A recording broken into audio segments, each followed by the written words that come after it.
Welcome back. नमस्कार, मैं Prince. आप सभी को एक बार फिर से हमारे channel learn English with SKP में स्वागत है। माय डियर, आज की इस क्लास में क्लास 12th के 100 मार्क्स हिंदी के काव्य खंड का एक इम्पोर्टेंट चैप्टर और बहुत ही मार्मिक चैप्टर पुत्र वियोग को पढ़ेंगे, जिसे सुभद्रा कुमारी चौहान के द्वारा लिखा गया है। तो आइए शुरू करते हैं बहुत ही इम्पोर्टेंट चैप्टर और मार्मिक चैप्टर पुत्र वियोग। शुरू करने से पहले अगर आप हमारे चैनल पर नए हैं और अभी तक आप हमारे चैनल को सब्सक्राइब नहीं किए हैं तो सब्सक्राइब कर ले, प्लस में बेल आइकन को भी प्रेस कर दे, क्योंकि हमारा नोटिफिकेशन आपको सबसे पहले प्राप्त हो। वीडियो अच्छी लगे तो लाइक करना ना भूले, आप बिना लाइक के ही वीडियो को छोड़ देते हैं। आइए शुरू करते हैं, देखते हैं सबसे पहले लेखक परिचय। तो सुभद्रा कुमारी चौहान का जन्म अगर देखें तो 16 अगस्त 1904 को हुआ था और इनकी मृत्यु 15 फरवरी 1948 को ही हो गई थी। बहुत कम दिन तक ये जिंदा रही। जन्म स्थान की बात करें तो निहालपुर इनका जन्म स्थान रहा, जो इलाहाबाद उत्तर प्रदेश में है। उत्तर प्रदेश का एक बहुत ही खूबसूरत सा जगह इलाहाबाद है, जिसका अब नाम प्रयागराज हो गया है। तो उसी इलाहाबाद के निहालपुर नामक जगह पर इनका जन्म हुआ था।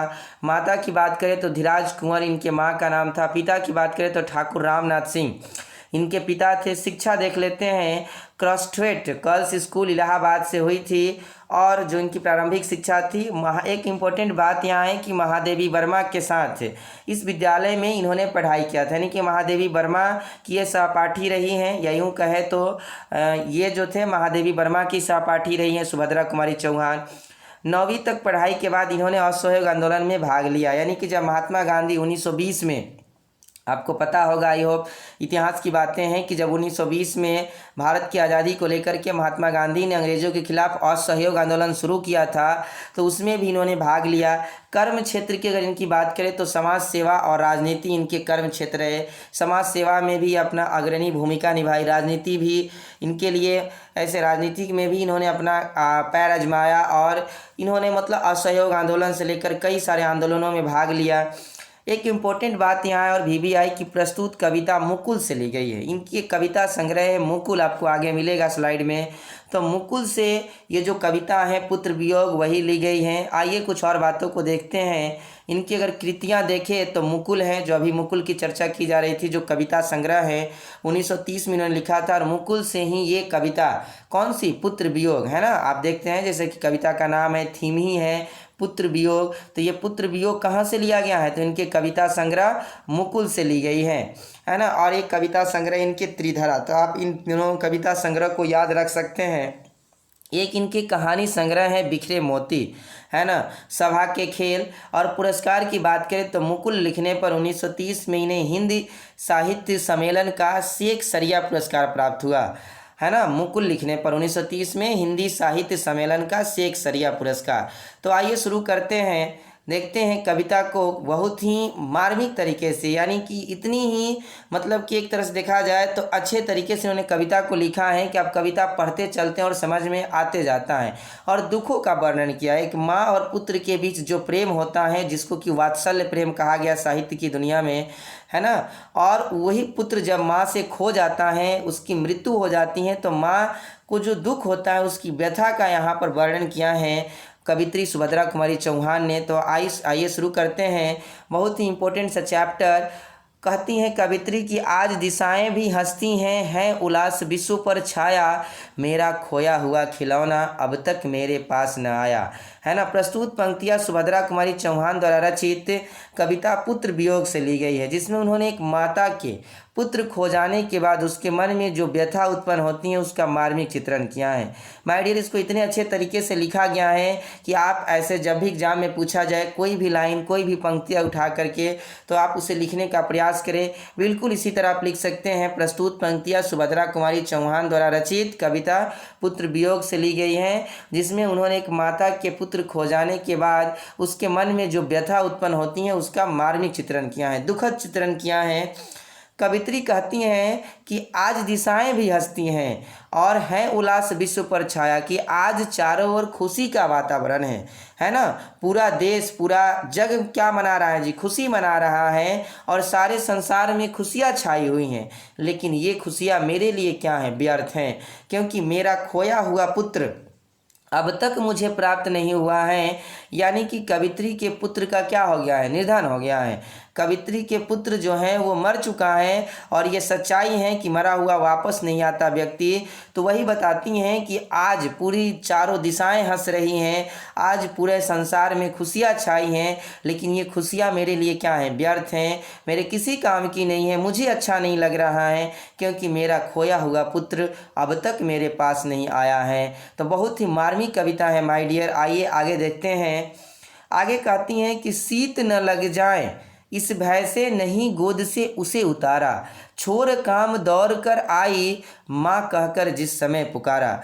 कवित्री अपने पुत्र को याद करते हुए कहती हैं कि उसे शीत न लग जाए, उसे ठंड न लग जाए, इस भय से, इस डर से मैंने कभी उसे अपनी गोद से नहीं उतारा।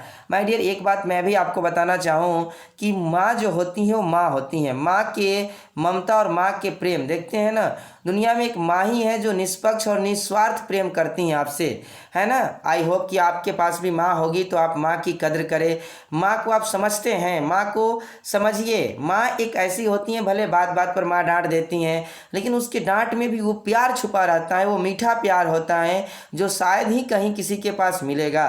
तो आई होप कि इस बात को आप भली भांति समझते हैं, है ना। तो कवित्री अपने पुत्र को याद करते हुए कहती हैं कि मैंने शीत लगने के भय से, यानी कि उसे ठंड न लग जाए, इस भय से कभी गोद से नहीं उतारा। उसने जब भी माँ कह कर के आवाज़ लगाई, जब भी माँ कह के मुझे पुकारा, मैंने अपना सारा काम काज छोड़ करके उसके पास दौड़ कर चली आई, उसकी ज़रूरतों को पूरा करने के लिए, कि उसकी जो भी नीड है, जो भी ज़रूरत है, उसको पूरा कर सके।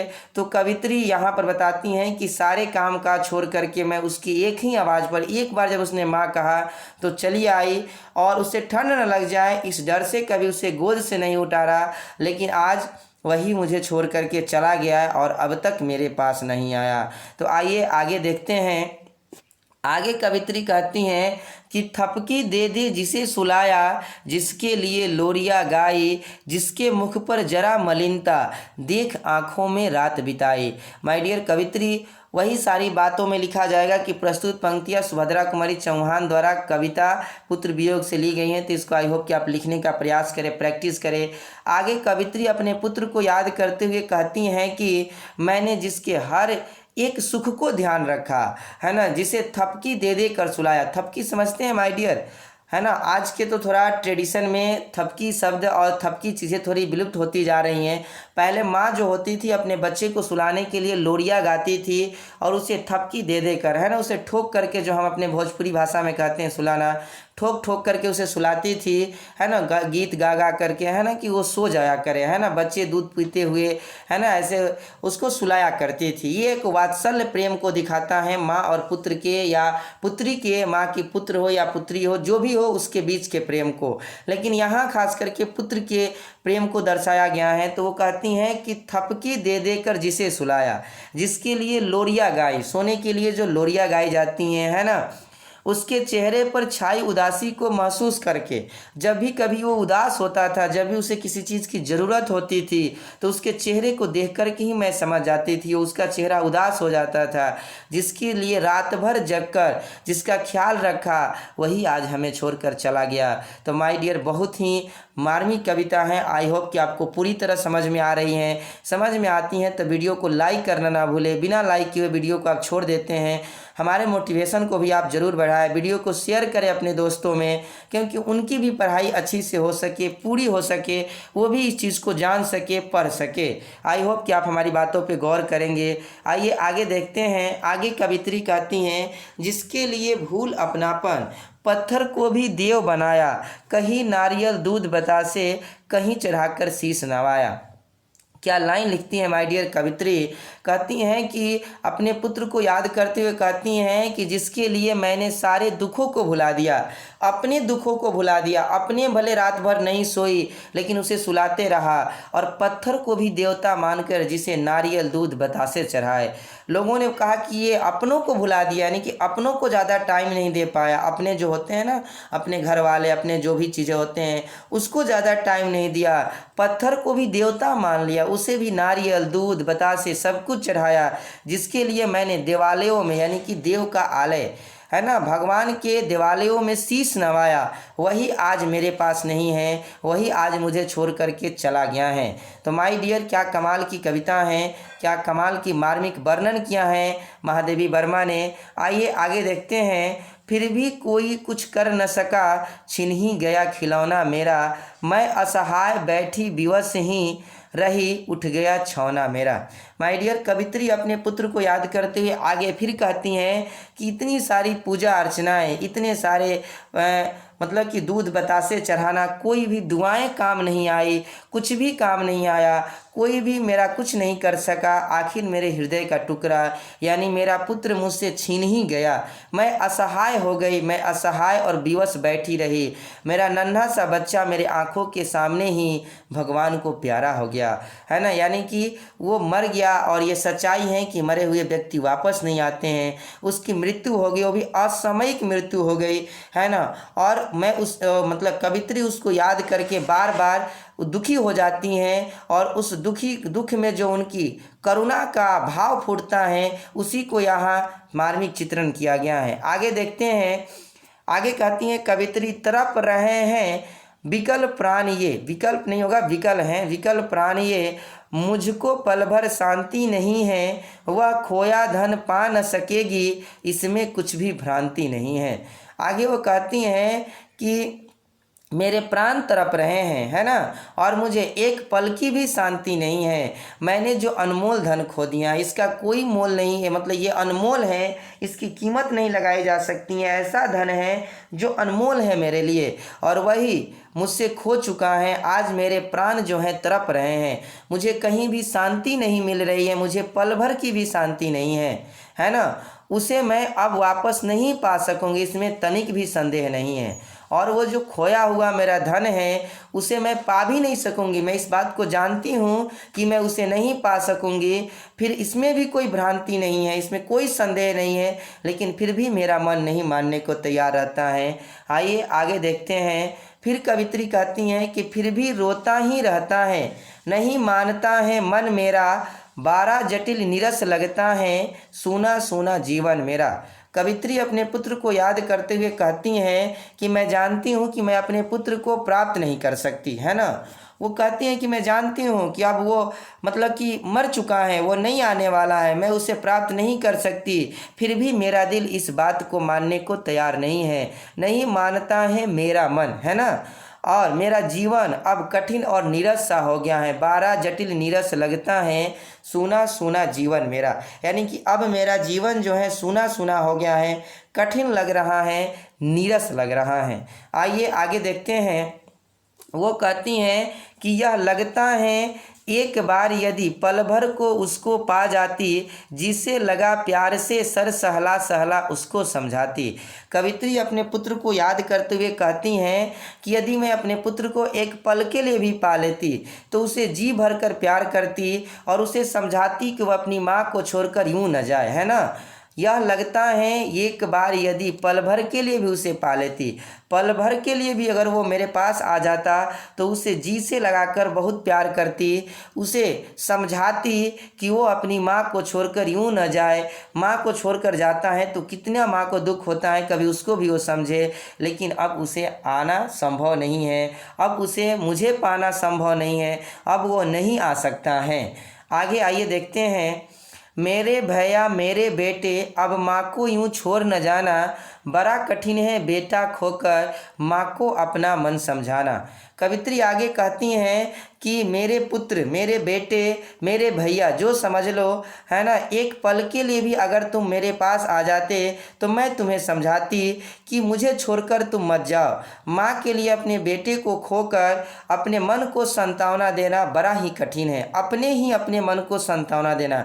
एक दूसरे लोग हमें कंसोल करते हैं, सांत्वना देते हैं, है ना, और एक खुद को सांत्वना देना कि हाँ अब वो मर चुका है, वो कभी नहीं आएगा। ये इतनी दुखद और इतनी मार्मिक घटनाएं हैं कि शायद ही इसके जिसके लाइफ में घटता है, जो चीज़ इसका अनुभव जो लोग करते हैं वही बता पाएंगे कि भाई कितना दुख होता है। हम और आप क्योंकि वो भोगी होते हैं उस चीज़ के, है ना, वो खुद का अनुभव है कि वो जैसे कहते हैं ना कि मेरे भैया मेरे बेटे जो भी मानो, है ना, माँ को यूँ छोड़ करके मत जाओ यार, है ना, बड़ा कठिन है बेटा खोकर, है ना, बेटे को खोकर बड़ा कठिन है अपने ही दिल को सांत्वना दे रहा, अपने को ही समझाना कि भाई अब वो मर चुका है, अब वो इस दुनिया में नहीं है, वो नहीं आ सकता किसी भी कीमत पर। आइए आगे देखते हैं, शायद ये अंतिम स्लाइड है, इसके बाद नहीं है। तो आइए लास्ट स्लाइड देखते हैं। लास्ट में वो क्या कहती हैं, भाई बहन भूल सकते हैं पिता भले ही तुम्हें भुलाए, किंतु रात दिन की साथिन माँ कैसे अपना मन समझावे। बड़ी बड़ी लाइन कहती हैं, बहुत ही बड़ी लाइन कह दी हैं यहाँ पर सुभद्रा कुमारी चौहान ने कि भाई बहन भले ही तुम्हें भूल सकते हैं, है ना, और पिता भले ही तुम्हें भुला देंगे कुछ समय बाद, लेकिन माँ तुम्हें कैसे भुला सकेगी, है ना। रात दिन की साथिन माँ, यानी रात में भी दिन में भी हर पल तुम्हें साथ देने वाली, है ना, हर पल तुम्हारी केयर करने वाली, तुम्हारी मतलब रात में भी जब तुम जगते थे तो तुम्हें थपकियाँ देकर सुनाने वाली, तुम्हारी हर ज़रूरतों को पूरा करने वाली, तुम्हारे उदास मन को देख करके ही तुम्हें समझ जाने वाली। आखिर वो कैसे अब अपने मन को समझाए कि अब तुम इस दुनिया में नहीं हो, तुम नहीं आ सकते, है ना। कवित्री कहना चाहती हैं कि माँ के हृदय बच्चे को कभी नहीं भूल सकता, भले उससे पिता कुछ समय के लिए भुला सकते हैं, भाई बहन भुला सकते हैं, है ना, लेकिन माँ कैसे भुलाएगी जो रात दिन की साथी है। तो आई होप कि आपको वीडियो अच्छी लगी होगी, पूरी पाठ आपको समझ में आ गई है। अगर समझ में आई है तो ज़्यादा से ज़्यादा वीडियो को शेयर करें अपने दोस्तों में, अपने व्हाट्सएप ग्रुप में, है ना, फेसबुक पर शेयर करें, लोगों को पढ़ने का मौका मिले। आई होप कि हमारे जितने भी दोस्त हैं, साथी हैं जो 12th क्लास की परीक्षा की तैयारी कर रहे हैं, उनके लिए बहुत ही ज़रूरी हैं, क्योंकि कोई भी लाइन और कोई भी पंक्तियाँ इनमें से उठाकर दे दी जाएगी, आपको उसको व्याख्या करने के लिए पूछा जाएगा। तो आई होप कि आपको वीडियो समझ में आई होगी। आई है तो लाइक करना ना भूलें, हमारे चैनल को सब्सक्राइब करना ना भूलें। Thanks for watching this video.